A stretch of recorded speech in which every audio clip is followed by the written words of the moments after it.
Good morning. We were discussing the Z transform, the ROCs of the Z transform. Let us move on to properties of Z transform.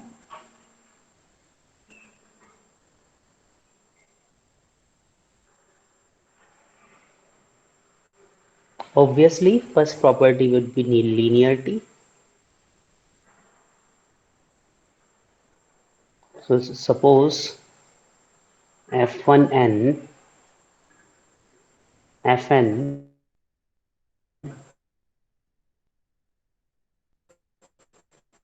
had Z transform Fz. In that case, A1 F1n will have Z transform A1 F1z and A2 F2n will have Z transform A2 F2z. And if we add these two,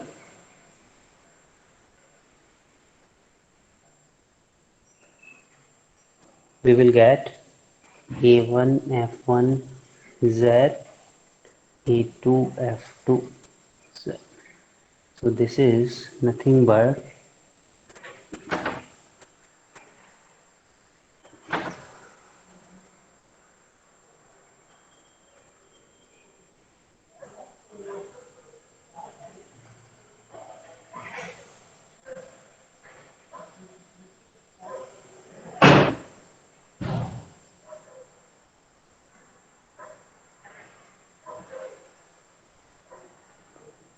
it, it includes both homogeneity and additivity. Actually, sorry for this, it is a discrete signal. That is why square brackets should be there.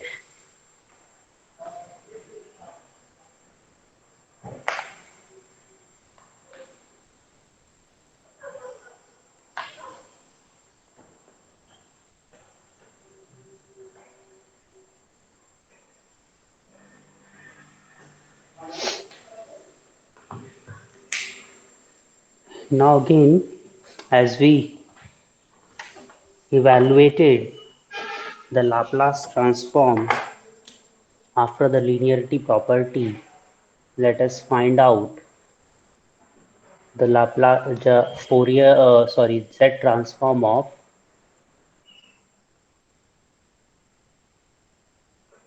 cos omega n un.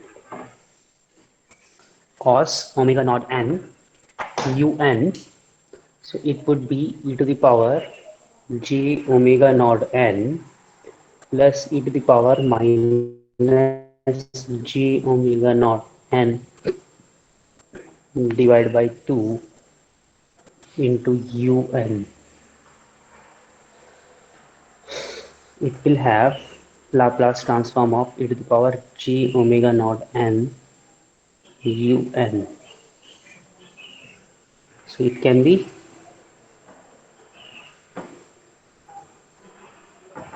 z upon z minus a.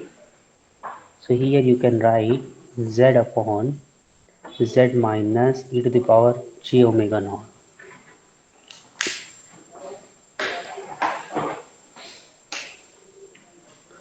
Similarly, e to the power minus j omega naught n will have z upon z minus e to the power minus j omega naught un.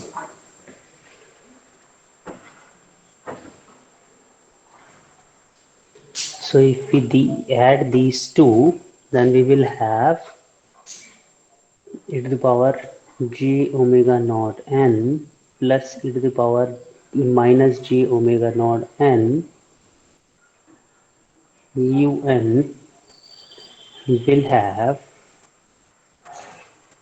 z transform of z minus j omega naught plus z minus j omega naught. So it is nothing but 2 cos omega naught n will have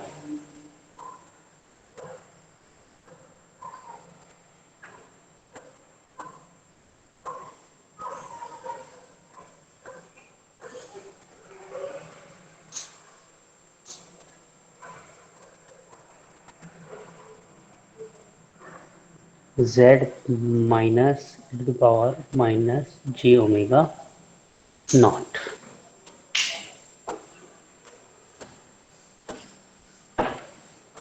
So from here we can see that cos omega naught n will have z transform of z by 2, ये 2z आ गया, minus ये आ जाएगा 2 cos omega not. सो 2 से 2 cancel हो जाएगा, आ जाएगा Z square minus e to the power g omega naught plus e to the power j omega naught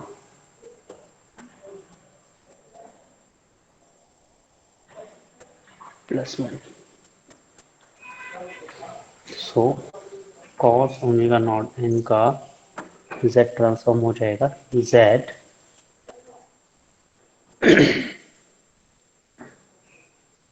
minus cos omega not z square minus 2z cos omega naught plus 1.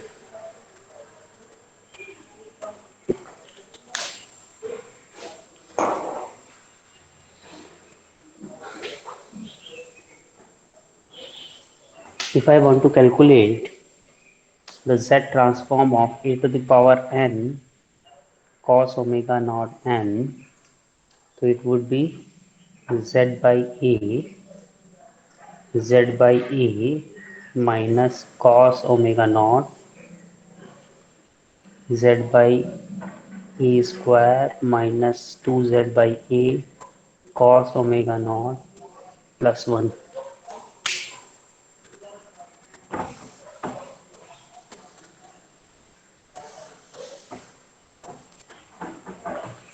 So you will get z by a z minus e cos omega naught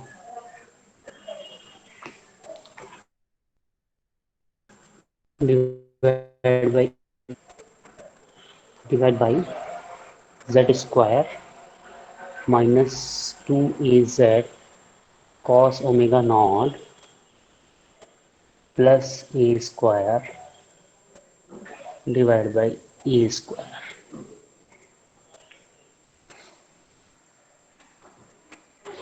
ये ऊपर नीचे, so you will get z by a z minus a cos omega naught into a square divided by a z square minus 2az cos omega naught plus a square.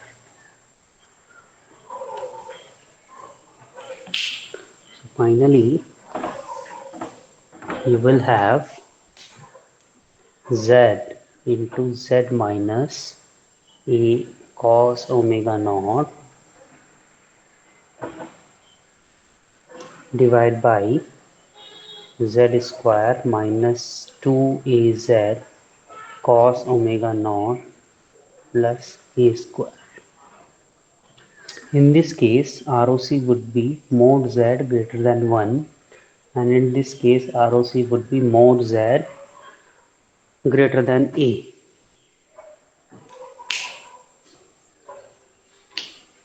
or mod 11.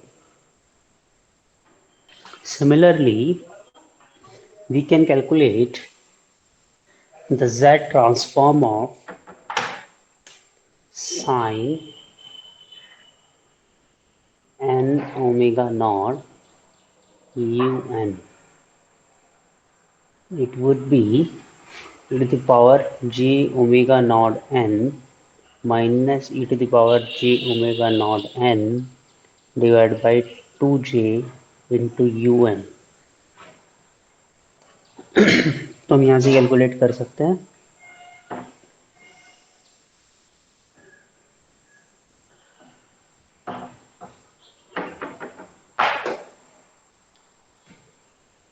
e to the power j omega naught n un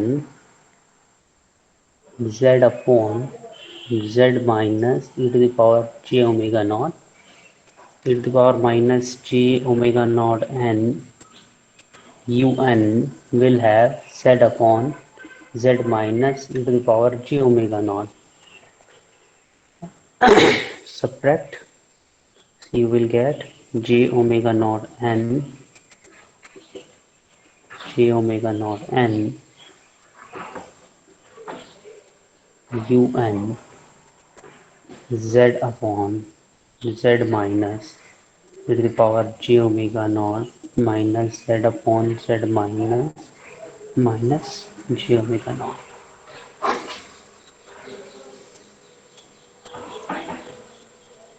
So it will be 2j sin omega naught n.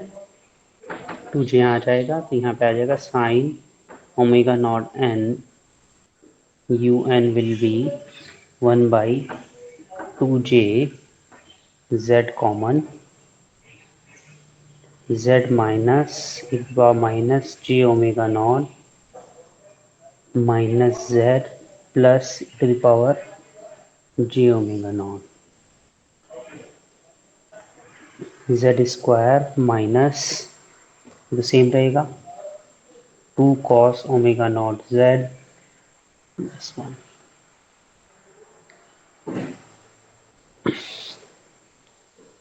So यहाँ पे आ जाएगा z by 2j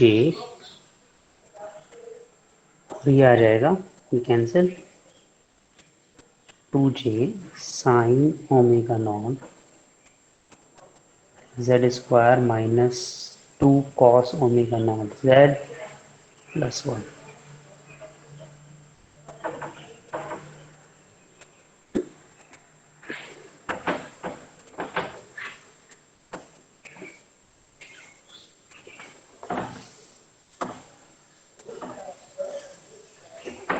Finally, we will have sin omega naught z square minus 2z cos omega naught plus 1.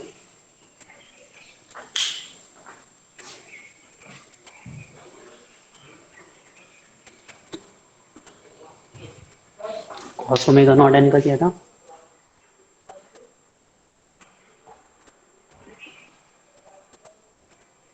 z into z minus cos omega naught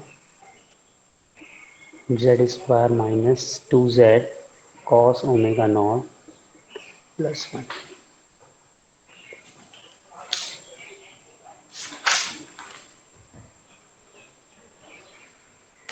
Similarly, you can calculate e to the power n sin omega naught n un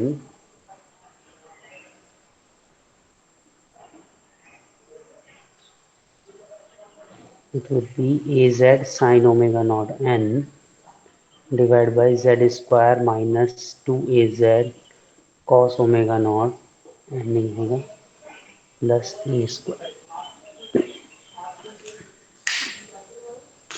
सो अगर are को देखें तो mod z greater than 1 mod z greater than 1 mod z greater than mod A. ठीक है. अब देखो ये हमने ऐसे क्यों लिखा, इसके पीछे रीजन है.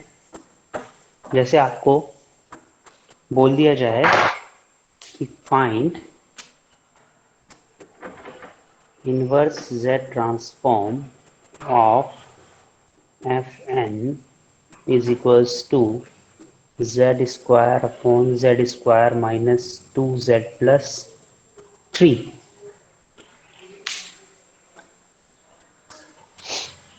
अगर इस तरह से कह दिया जाए तब क्या करोगे? तो आपके पास अब आप इसको बाई पार्ट्स वैसे नहीं कर पाओगे ये, क्योंकि बाई पार्ट्स ऐसे नहीं हो पाएगा. ये 3 के ऐसे मल्टीप्लाई जिनको ऐड करके 2 मिले ऐसा पॉसिबल ही नहीं. ऊपर से यहाँ पे z स्क्वायर है. जब z होता और दोनों के पार्ट्स अलग अलग हो जाते then we can do the by parts. अब हमें क्या करना होगा, इसको इनमें से किसी एक से कंपेयर करना होगा। इनमें से किसी एक से कंपेयर करेंगे तो यहाँ पे A to the power n cos omega naught n का ले लेते हैं। यहाँ पे क्या आया था, यहाँ पे ए आया था, ए आया था, ये ए स्क्वायर आया था और ये मॉड ए आया था। तो हमें अब इन दोनों से कंपेयर करना होगा। इसमें न्यूमरेटर में जेड स्क्वायर नहीं है, इस वाले में न्यूमरेटर में जेड स्क्वायर है, तो ये कुछ Z square minus Z cos omega naught A divide by Z square minus 2az cos omega naught plus A square. इसको कंपैरिजन करेंगे जेड स्क्वायर 2z+3 से। यहाँ से पता चला A square is equals to 3 है, so A is equals to √3 है। और 2az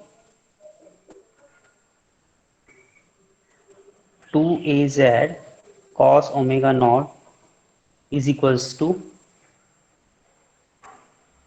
2 है। 2az cos omega naught is equals to 2z है।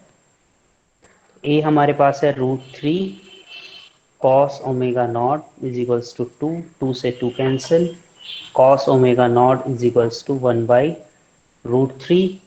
तो यहाँ से हमें मिल गया omega naught is equals to cos inverse 1/√3।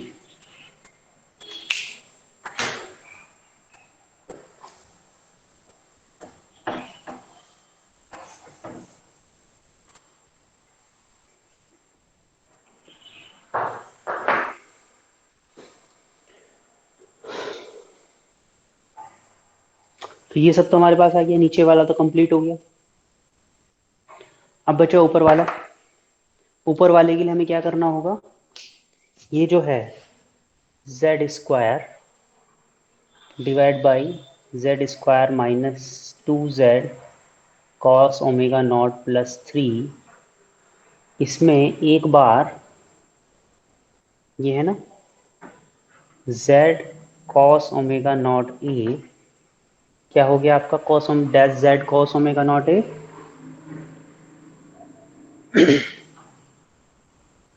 तो यहाँ से ये पता लग जाएगा एक जेड कॉस ओमेगा नॉट ए की वैल्यू कितनी है, यहाँ से देखो ए कॉस ओमेगा नॉट 2, 2 से 2 cancel, A cos omega not की वैल्यू आ गई आपकी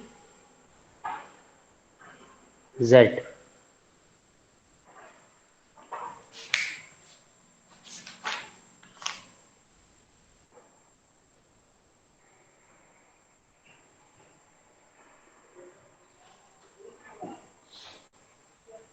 है ना।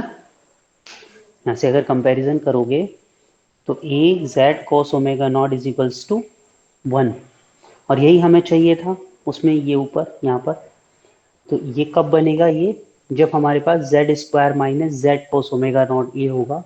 तो इसमें एक बार जेड प्लस कर देता हूँ, एक बार माइनस कर देता हूँ, तो मुझे मिलेगा जेड स्क्वायर माइनस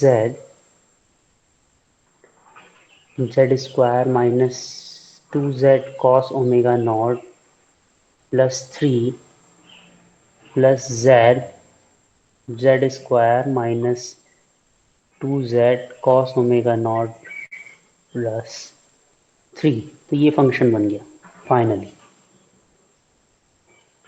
और जब ये फंक्शन बना, इसका तो हमें पता है e⁻n cos omega naught n un है, वेयर a इज √3 एंड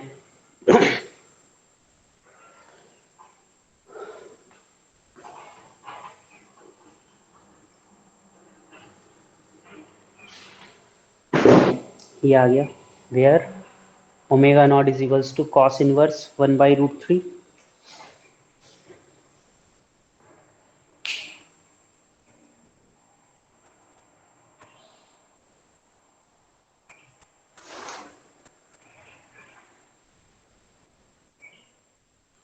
है ना। उस वाले को देखो, अगर सेकंड वाले को आप चेक करोगे तो सेकंड वाला आपका है ये वाला जो है, ये अब इसका देखते हैं।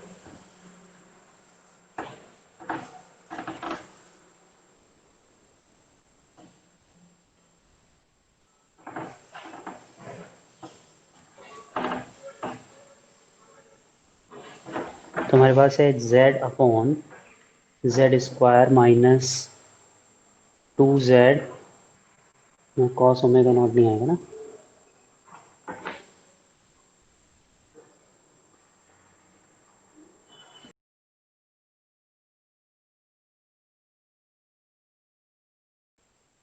ठीक, प्लस 3 ये है। तो हम कंपैरिजन करेंगे a z sine omega naught divide by Z square minus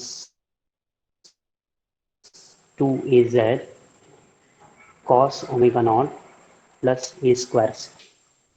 A z cos omega naught है तो मैं यहाँ पे a z a sine omega naught से मल्टीप्लाई कर देता हूँ, और z a sine omega naught z square minus 2z plus 3, ये क्या है हमारे पास, √3 साइन कॉस इनवर्स 1/√3, और ये आ जाएगा Z a sine omega naught z square minus 2z plus 3। तो ये हमारे पास एग्जैक्टली है e to the power n sin omega naught n un. So √3 to the power n sin cos inverse 1/√3 n un। तो हमारे पास दोनों के inverse z transform आ गए। तो फाइनली क्या मिला, F N is equals to √3 to the power n cos inverse 1/√3 n un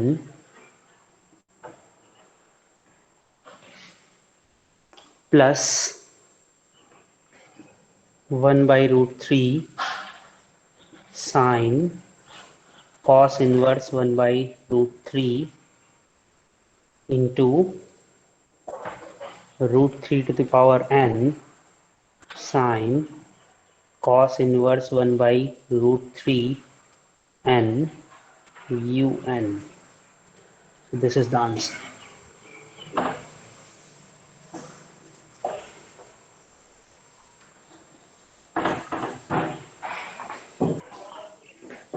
इसको और शॉर्ट कर सकते हो आप, cos inverse cos into cos 1/3 आ जाएगा, 1/3 इंटू एन, ये 1√3 टू द पावर n-1 हो जाएगा। नेक्स्ट प्रॉपर्टी देखते हैं। Next property, multiplication bye n, multiplication by n. So if we have fn and its z transform is fz, in that case nfn will have minus z df by dz।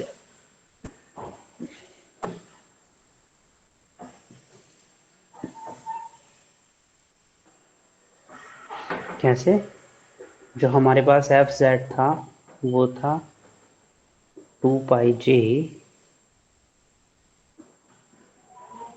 Sorry ठीक है ना, sigma n is equals to minus infinity to infinity F N e to the power z minus n। So if I put d by dz fz, it would be minus n fn z to the power minus n plus 1, sorry, n minus 1. So it would be n is equals to minus infinity to infinity, minus यहाँ आ जाएगा d by dz fz nfn into z to the power minus n divide by z. तो z यहाँ आ जाएगा और ये आपको nfn का जो z ट्रांसफॉर्म है ये मिल जाएगा. Next is time shifting property.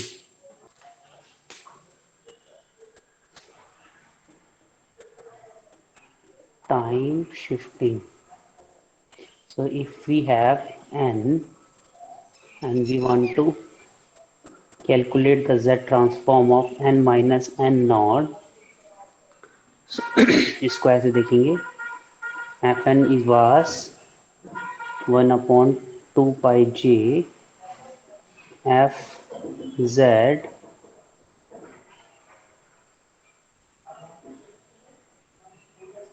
यही था ना,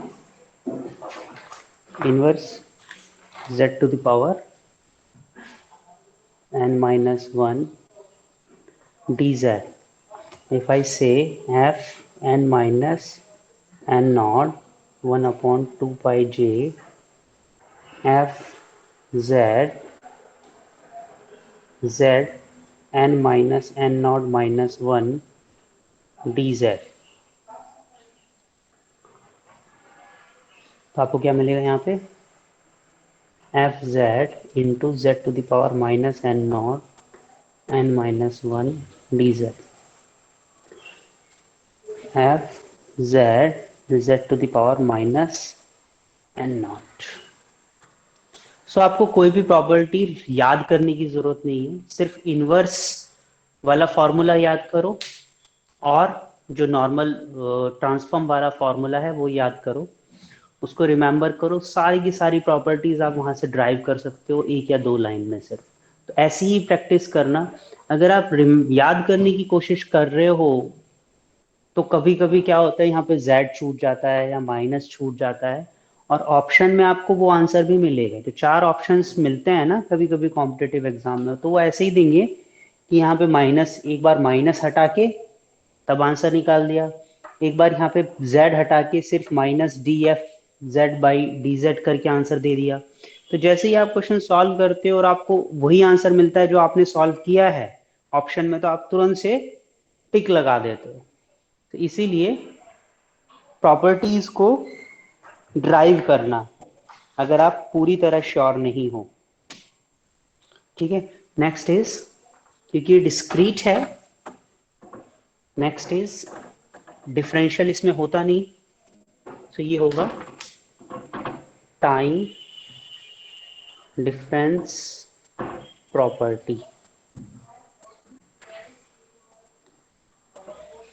टाइम डिफरेंस प्रॉपर्टी हमारे पास f n minus n naught क्या होगा f z minus z to the power minus n naught f z. So we will have 1 minus n naught f Z.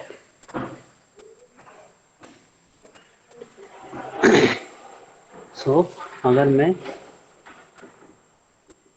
n minus 1 लेता हूं तो आ जाएगा 1 minus Z inverse F Z.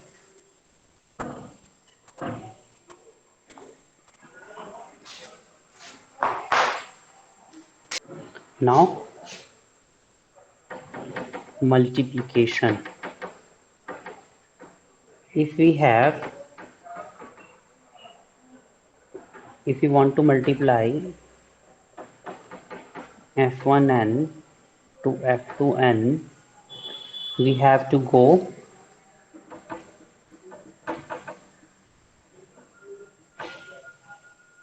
ये अगर आप दो सिग्नल्स की टाइम डोमेन में मल्टीप्लाई कर रहे हो, it will be convolution in frequency domain, and vice versa convolution property कि अगर आप दो सिग्नल की कन्वोल्यूशन कर रहे हो, in that case you will get multiplication into these two signals. ये कंटिन्यूस सिग्नल है, ये डिस्क्रीट नहीं है। ये कंटिन्यूस सिग्नल है एफ जेड, ठीक है। सो स्मॉल ब्रैकेट्स ही आएंगे उसमें, तभी इसका इंटीग्रेशन पॉसिबल हो रहा है और तभी इसका डिफरेंशिएशन पॉसिबल हो रहा है। अगर ये डिस्क्रीट सिग्नल होता तो इसमें इंटीग्रेशन की जगह यहाँ समेशन आता और डिफरेंशिएशन की जगह डिफरेंस आता। क्योंकि ये ऐसा नहीं हो रहा है, इसीलिए it is A discrete signal, it is a continuous signal, not a discrete signal, ठीक है। सो नेक्स्ट देखते हैं समेशन प्रॉपर्टी।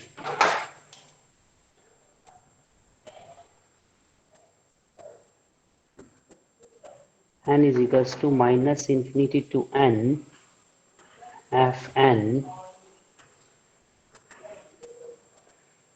तो ये दो चीजों का मल्टीप्लाई है, एक तरीके से समझ लो।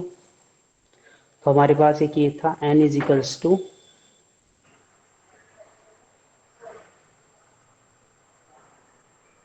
Minus infinity to infinity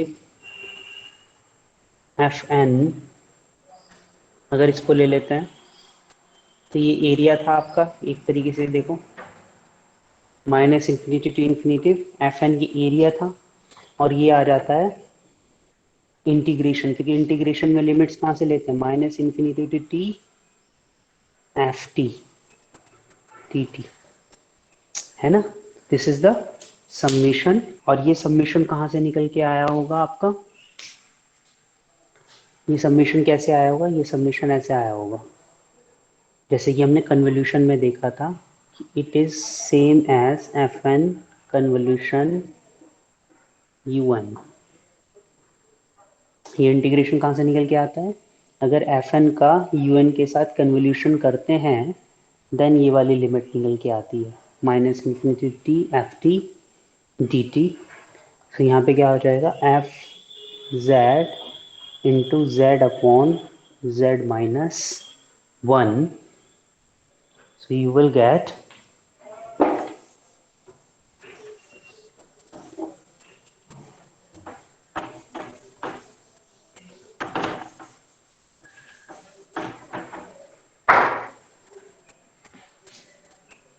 n is equals to minus infinity to n fn fz into 1 upon 1 minus z inverse.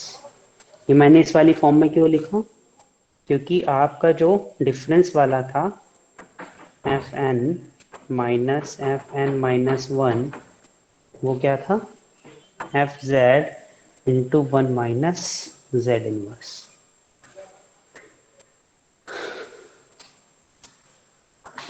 ठीक है। लाप्लास ट्रांसफॉर्म में भी क्या था, इंटीग्रेशन था आपका,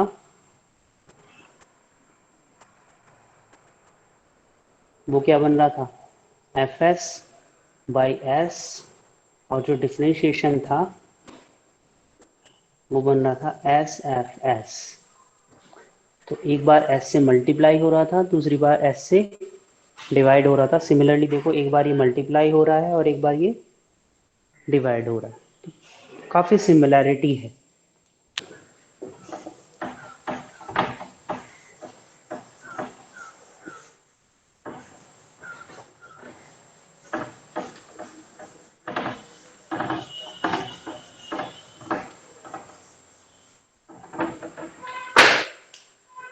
सो अगर हमारे पास यू एन का z transform z upon z minus one है, सो एन यू एन का z ट्रांसफॉर्म क्या होगा, minus z D by D Z upon z minus one.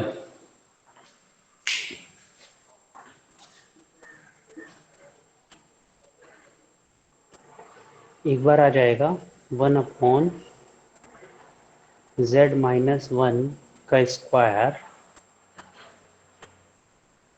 और एक बार आ जाएगा ना माइनस आएगा, और एक बार आ जाएगा 1/z माइनस 1, ये आ जाएगा प्लस।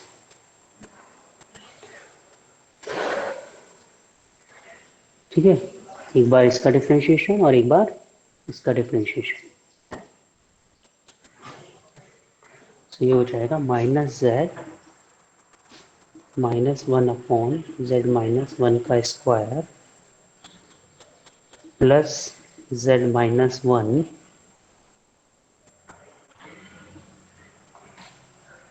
अच्छा एक बार z एज इट इज रहेगा ना, z से मल्टीप्लाई रहेगी z, तो ये माइनस z आएगा,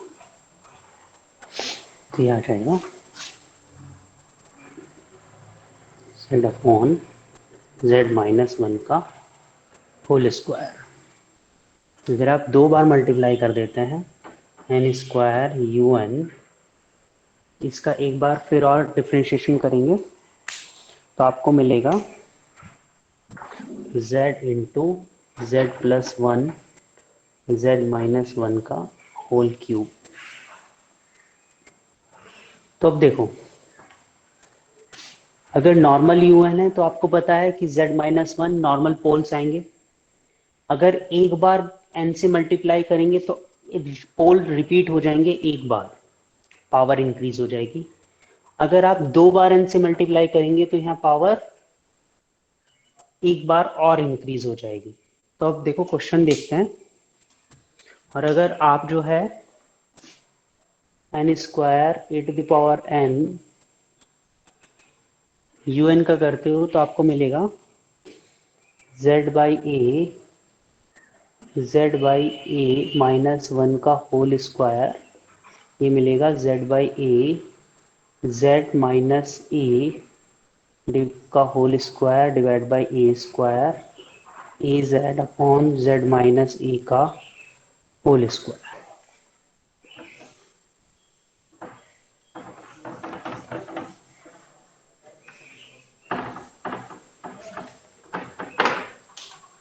question, find inverse z transform of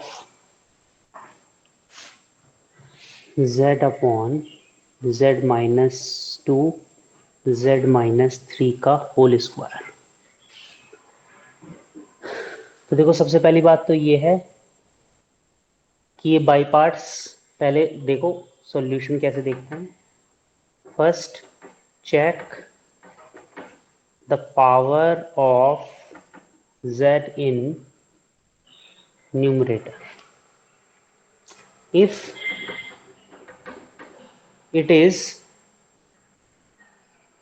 1, then it may be direct or sin omega n un e to the power n। या तो वो डायरेक्ट है या वो e to the power n sin omega naught n un है। Second, if poles are separated, अगर दो अलग अलग पोल्स आपको दिखाई दे रहे हैं, रियल पोल्स हैं, in that case it is direct, otherwise it is e to the power n sin omega naught n un। अगर दो अलग अलग बाई पार्ट्स हो पा रहे हैं तो ये डायरेक्ट है, वरना तो फिर हमें इसको क्या किस में ले जाना पड़ेगा, जैसे हमने उधर किया था इनडायरेक्ट वाले में कि a to the power n sine omega naught n से कंपेयर किया, फिर निकाला 1/n ओमेगा नॉट की वैल्यू निकाली, ए की वैल्यू निकाली, और यहाँ पे ए एन ओमेगा नॉट से मल्टीप्लाई किया और डिवाइड किया और तब कंपैरिजन करके आंसर दिया। बट यहाँ पे ये पॉसिबल है, दो अलग अलग पोल्स हैं। जब दो अलग अलग पोल्स हैं बट एक रिपीट पोल है, रिपीट पोल का मतलब क्या है कि इसमें n से मल्टीप्लाई हुआ होगा, वो कोई इशू नहीं है। पहले तो हम ये देखते हैं कि ये डायरेक्ट वाला ही है। सो फर्स्ट हमने ये डिसाइड किया कि it is a direct z transform. So हम f Z is equals to z upon z minus two z minus three whole square. तो सबसे पहला आता है ये वाली trick, one upon z minus two z minus three का whole square. अब इसको आपने बाई पार्ट करना है, तो आप इसको बाई पार्ट कैसे करेंगे? अब इसको बाई पार्ट करेंगे a upon z minus two plus b upon z minus three plus c upon z minus three का होल स्क्वायर। ऐसे ही तो करते हैं, ठीक है। अब अगर मैं इसको डायरेक्ट लिख के चलूं, अब आप बाई पार्ट्स कर लेंगे इसका, मल्टीप्लाई करके इसको करके कंपैरिजन करेंगे, ए और बी और सी की तीन इक्वेशन बनेंगी और तीनों की अलग अलग वैल्यूज निकल के आ जाएंगी। तो यहाँ पे मैं इसको डायरेक्ट लिख देता हूँ, z upon z minus two into a plus z into b z minus three plus z into c z minus three का whole square. Calculate the value of a b c by yourself, ठीक है। तो ये क्या बन गया, f n will be a, ये two है, two to the power n u n, और ये plus b three to the power n u N, इसको वन बाई थ्री से मल्टीप्लाई और डिवाइड करेंगे तो ये आ जाएगा three c z z minus three का होल स्क्वायर। तो ये आ जाएगा one by three into c three to the power n n u n. तो ये बन जाएगा a to the power n u n plus b three to the power n u n plus c three to the power n minus one n u N. A B और सी की value आप रख दो इसमें, ठीक है। अभी तक जितने हमने ट्रांसफॉर्म देखे हैं जेड ट्रांसफॉर्म, वो लिमिटलेस सिग्नल्स के देखे हैं।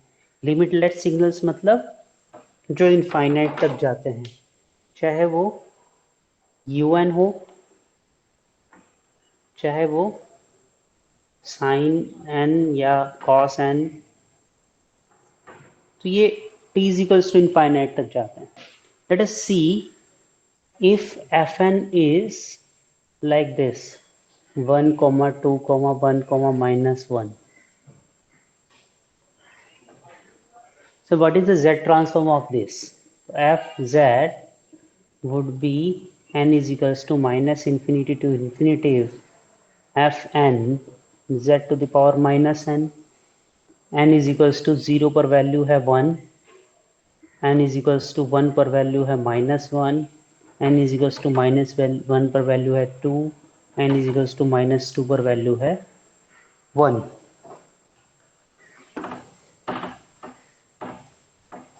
तो यहाँ पे रख दो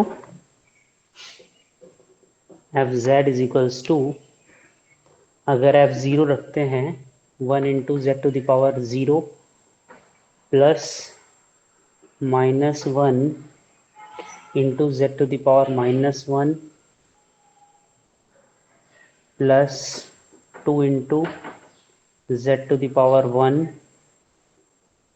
plus 1 into Z to the power 2, so it would be, it is 1, so 1 minus 1 by z plus 2z plus z square, so z square plus 2z minus 1 by z plus 1।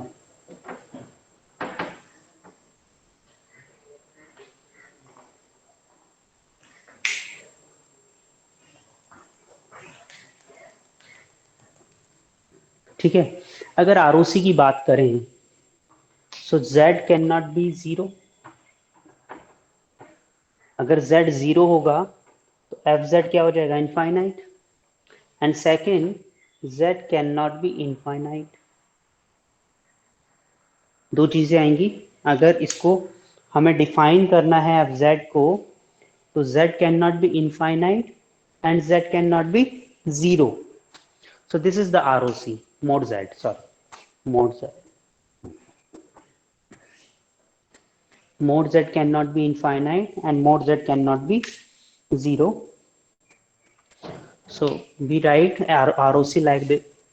ROC for this is entire Z plane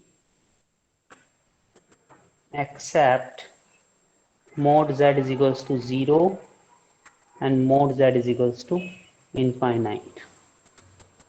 Entire Z plane except mod Z is equals to zero or mod Z is equals to infinite.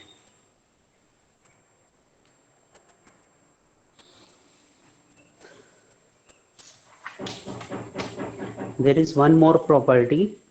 So जितने भी हमारे time limited signals होंगे उन सब में generally ROC यही होगी,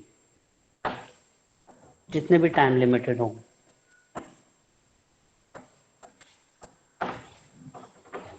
next is time reversal property. If we have Fn and it is Fz and we want to calculate F minus n, तो क्या होगा, देखो Fn is equals to 1 upon 2 pi j Fz z to the power n minus 1 dz। अगर मैं F minus n ले लेता हूँ तो यहाँ पे आ जाएगा Fz z to the power minus n minus 1 dz, है ना।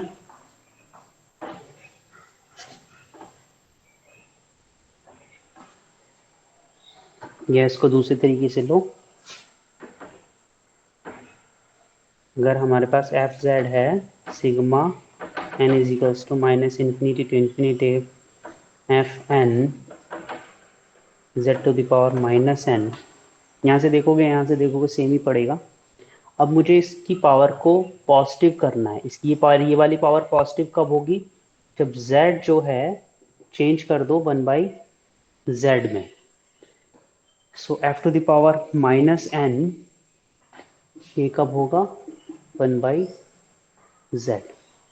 इसको हमें अगर पॉजिटिव करना है तो ये पॉजिटिव कब होगा, जब ये वाला जो टर्म होगी, ये वाली टर्म हमारी लेस देन 1 होगी और रेशनल नंबर होगी, तभी ये वाली पावर पॉजिटिव होगी इस फॉर्म में लाने के लिए।